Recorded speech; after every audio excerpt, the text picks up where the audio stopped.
Hey guys, Tony here from Barlow Roots. Just thought I'd do a quick video here. I'm out doing some chores with the chickens and thought I'd show you some of what we've done for the chickens and how we've gotten through the winter. It is middle of March now, and despite how it looks with snow still on the ground, spring is definitely coming. So we're supposed to be in the 50s this weekend,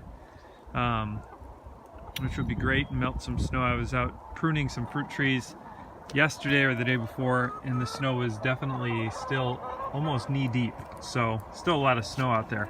So this is the little tunnel that we made for the chickens for the winter, and the goal with this was to just give them some place to be over the winter months. You can see how the snow kind of piled up here on the side and even started to collapse a little bit this side here. This other side is still very much straight up, but this snow here was probably 4 to 5 feet deep from coming off of the roof of the house and piling up there. Elias just brought the chickens some kitchen scraps, and they're enjoying some, looks like, tomato juice and green beans.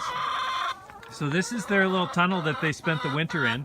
They just had to make it from their little hatch there, and I don't think we ever even shoveled it out. They just would almost fly from under this roof covering to get under here. But look at that hen in the straw right there. They are hilarious. I have no idea what she's doing in there. So this was nice. This is greenhouse plastic that we had that's kind of beat up, left over from a greenhouse that we had, a high tunnel we ran a few years ago.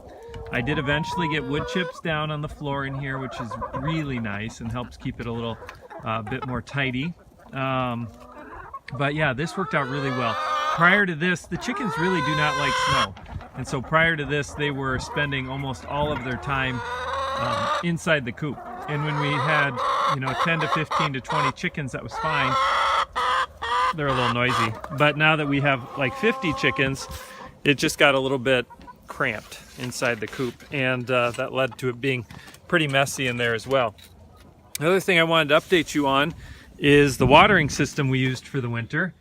I did a few videos on this earlier in the winter just to kind of show the setup, but just to rehash, we have these aptly named chicken nipples in the bottom of this barrel, and then we fill the barrel up. I just got done filling it, so it is topped off, and then inside the barrel is a heater. Let me grab it for you.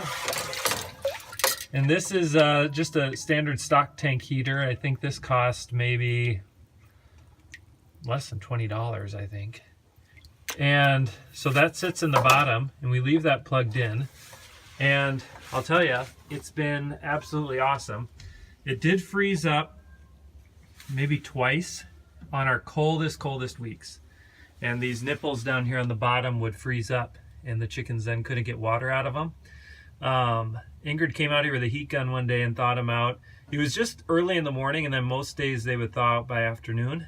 But it's been really awesome. The one change I'd like to make, you can't really see it here, but because we've got deep bedding in here, this is actually up on cinder blocks, but the bedding has come up to the top, and actually there's a ring of ice that's probably 4 to 5 inches thick all the way around the base of this. And then there's ice all the way around the bottom. And that's just from the chickens drinking the water and spilling. And so there's ice under there. And what I'd like to do is open up the floor of this so that that water will just drain out the bottom of the chicken coop versus on the floor. I did put down a kind of a rubber floor. And so that, I think that helped. I hope that helped considerably as far as things rotting out inside there. But that chicken water has been awesome. One downside I did have, you can see the hose strung out here. I did have to, the hose was frozen 2 times. I had to fill it up. And so I just took the hose into the bathtub and let it thaw out. The last time I did it, I made extra careful to drain all the water out of the hose before I stored it. And that was just before this time, and the hose was perfectly fine this time. So that was a step that I hadn't been doing, but that I did last time that made a big difference. But I think I only filled it maybe once a month, maybe even less than that, maybe a month and a half. I'd have to fill it with 50 chickens. So that's absolutely awesome. And we hope to continue this through the summer too, using the same watering system. So that's the latest here from Barlow Roots. Winter is coming to an end, but it was, well, you know, our constant goal here is to make things more efficient, easier for ourselves with raising animals, pigs, chickens, meat chickens, things like that.